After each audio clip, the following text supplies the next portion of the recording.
right, we're going to talk about something that comes up all the time. It's actually a very popular search term on Google, which is kind of sad, which is, why are brokers so pushy?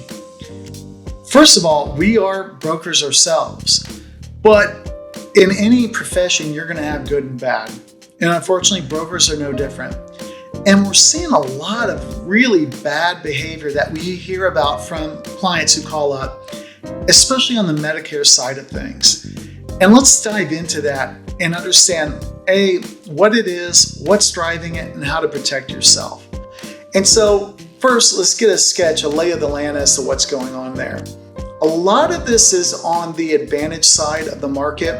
And so Medicare keeps bringing out these rules, which are there essentially to protect people from, bad actors that are out there in the market. And they're everywhere. It's kind of crazy. We had someone who called us up the other day. They actually called a carrier, one of the big three carriers. We won't name names, but they called the carrier to ask him about an Advantage plan. This was like in September. And the rep for the carrier, they're brokers by definition if they're talking about health plan benefits, said, well, are you eligible to enroll right away? And the guy said, well, no, I'm looking at open enrollment. I'm just kind of shopping and trying to understand the market. Then the guy became completely rude, wanted to get off the phone, was short, didn't want to deal with him. And he didn't understand why. He asked me, well, what is that? Why all of a sudden did he turn so rude, based on my response? And it's like, look, there are people out there, it's almost like sweatshops, these big agencies. And this was a carrier, a big carrier, who they have to sell a certain number of people. They have to deliver a certain number of policies every month right now. And you're looking at a plan 3 or 4 months out, they don't want to deal with you. They only want to talk to people who are active right now, who are going to buy right now. Maybe they're turning 65, they're coming off employer coverage, or moving, whatever, but they're eligible to buy now. And if you just want to ask questions, they don't want to deal with it, which is horrible. I mean, those people, there's the 7th level of hell kind of situation for them, because they're doing such an injustice to the market, and they're actually doing it with people who really need guidance and help. Over 65, I'll talk to people. I had another person just call up the other day, and he was saying how he was talking to someone, a broker, I assume, who was super pushy, just trying to get him to buy right now.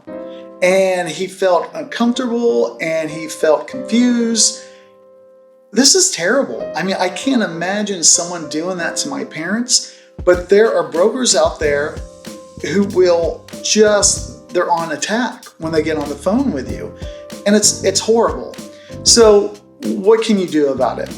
One, if anyone is ever if you feel rushed, back out. It's a bad situation.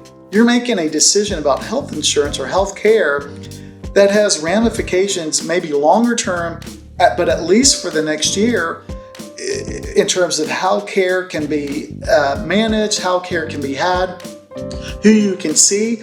You do not want to rush that. If you feel from the other side that they are selling, they are actively pushing, do this, when can I call you back? When can we do this? When can we finalize? Back out. You are under no obligation at all to deal with anyone, much less a broker. So if it feels like it's high pressure, that is not a good situation, because by definition, they probably don't have your best interest in mind. They want to do that if not, right? I mean, we can both agree on that. So when people call us or email us or chat, we answer questions. Our theory is, look, if they want to work with us, if we can provide, good information on all the different options, great. If they don't want to work with us, that's okay. The next person who comes along probably will. And so we just keep doing that. We answer questions. That's the vibe you should feel on the other side of the phone or from the other person. Never get pushed into making a decision unless you feel really good about it. Even then, you shouldn't be pushed. It should be your decision. You look at all the options. If you decide to go that way, great. If not, great. If you like your plan now and nothing looks better, stay with your plan. If someone's trying to get you to switch, it's because they get paid. They get paid a commission when you go to a new plan or when you purchase a plan.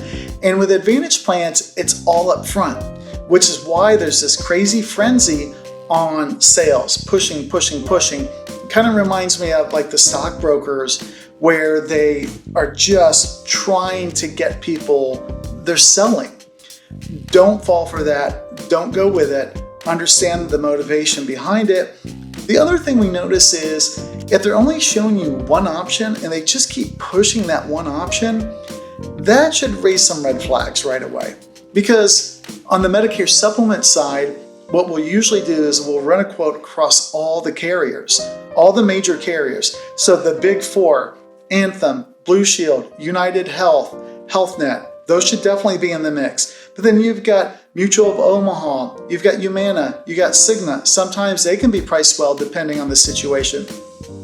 So when we get a zip code and date of birth, we run the quote across all the carriers for the G plan, by far the most popular, and the N plan, which is kind of like a secondary plan to look at versus the G, to see who's priced better. Because the benefits and networks are identical, it then comes down to pricing. No one should be like, oh, buy this plan, push this plan, okay? Because then maybe it's a commission thing, maybe they're trying to hit a certain number, I don't know. But they should show you all the options up front, or that's bad news. Same thing with Advantage plans. If they're only pushing one plan, it makes you wonder why. Because like in LA County, it's really interesting. The benefits are pretty standardized, meaning we can find pretty comparable zero premium with pretty low max out of pocket with, there are even a bunch of give back plans. There are a lot of different options depending on your area. And if they're only showing you one or two, that's kind of questionable too. Are they not contracted with the other major carriers? Or is there some kind of incentive? That's not good. You should be able to ask, hey, what about so and so? They should be able to provide you with a quote with different options. Also, at below, we have a link where you can run your own quote.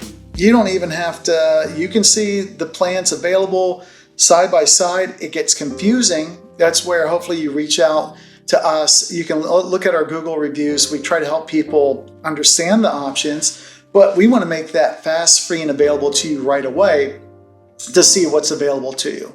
And you can do it right away. There's no cost. You run your own quote. We're happy. And we will not call and harass you, or, if all of a sudden you run a quote and you're getting all these calls, that's another red flag.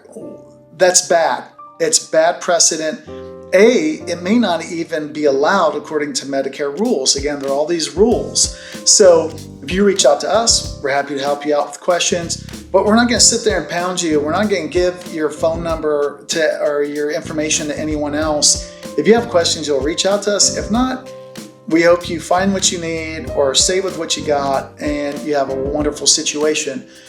But watch out, because there are brokers out there. Apparently, there are even reps at the carriers who just don't operate that way. They are trying to hit a number, a sales number, and they just see you as a way to get there. Unfortunately, that's what we're hearing back from people, and that's why Medicare keeps bringing in other rules, like phone calls have to be recorded.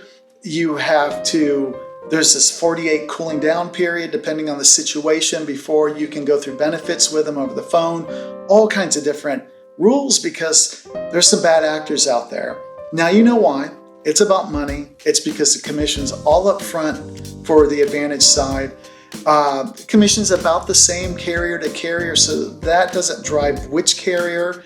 Although maybe there are bonuses, maybe there are different things maybe that's all they're contracted with and they don't take the time to get certified with the major carriers. So just a heads up, that's what's driving it. The things to look out for is if they're pushy, if they keep trying to lock you down into further conversation or a commitment. That's not a good sign. Part D is the same way. Part D is also interesting now in that the two most competitive plans on the market, one is from WellCare and one is from Aetna, don't pay commissions to brokers for this year, for 2025 coming up. So you may get brokers who don't show you those plans, which, for our clients, we tell them those are the cheapest plans. If they accept your medications, that's the way you should go. It's not going to help us as brokers, but it's the right thing for you, and we let them know that. So I'd be worried if you're getting these really expensive Part D quotes, unless they work better for your medications. That's another sign. But just look out for pushy. Look out for someone who only shows you one thing, or someone who just doesn't want to deal with you if you can't buy right now. That's all bad. And you and I get that. Anyone who's 65 and over, you've seen it, you know it. If you feel like you're in that situation where it's uncomfortable, back out. Just don't do it. So that's kind of a lay of the land from the other side. We are brokers ourselves to let you know what's out there, the good, the bad, the ugly, how to avoid it, to make sure you make the best decision for your situation, not for theirs.